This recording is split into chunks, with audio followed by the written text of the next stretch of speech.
as one wants without hindrance or restraint. It's the state of not being imprisoned or enslaved. Our people are suffering and lost, trying to figure out why they're even here. Trapped in bondage, listening to voices, looking around like, is death near? Freedom was always what God wanted for his people, but we stand in our own way. The Lord told Moses in Exodus, when he appeared to him in a burning bush, I have certainly seen the oppression of my people in Egypt. I have heard their cries of distress. I have come down to rescue them and lead them to a land flowing with milk and honey. After 430 years of slavery, God instructed Moses to tell Pharaoh to let his people go. God proved himself of being the great I am by making Moses' staff turn into a snake, his hand to have leprosy. He turned water into blood, sent numerous amount of plagues, and parted the Red Sea. When they finally escaped and were free, on their way to the promised land, they cried out complaining as God was displaying his glory by hardening the heart of the enemy. They said things like, why did you bring me out of Egypt? Why didn't you just let us there to die? It amazes me how the people seen all these miraculous things that God has done, but still was choosing to go back to where it was comfortable, no matter how bad the suffering was. Oh, but that's not it. God then sent Jesus in an earthly body to come down to earth to assure we will be free. Amen. We see him heal a man with leprosy, cast out evil spirits from many. He heals the sick, calms the storms.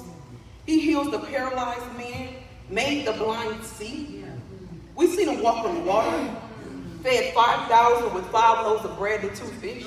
Yes. May I go on? Yes. Yeah. And the complaining, disobedience didn't stop there. In the 1600s, slavery continued for again over another 400 years. God showed us his power by performing miracles again through our ancestors.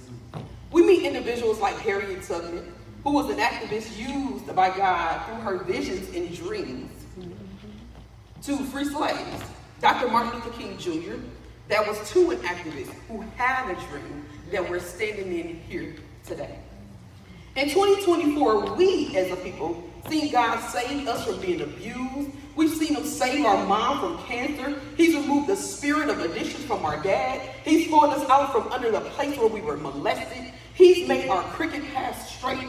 He went to the judge before us and shortened the prison time. We've seen him deliver us from the strongholds. In spite of everything that went on in our lives, we've seen him keep us in our right mind. Amen. Amen. So we too chooses to go back to our comfort zone. The question becomes, why are we like this? Today our slavery looks different, but it's indeed the same without the actual beatings. Same. Harriet Tubman said she freed thousands of slaves and could have freed more had they only knew they were slaves. As we commemorate Black history, let us honor the journey towards freedom with profound respect and admiration. Let's reflect on extraordinary courage, resilience, and sacrifices that have fought tirelessly for freedom and paved the way for liberation. May this Black History program serve us as a reminder of the power of perseverance and the triumph of the human spirit and the pursuit of liberty for all. Y'all say it with me. Say to yourself, today I am breaking free. I am breaking free. Turn to your neighbor and say, today is the day. Is the day. I am breaking free. I am breaking free. The victory has already been won, y'all. God wants us to walk in freedom. Let's go.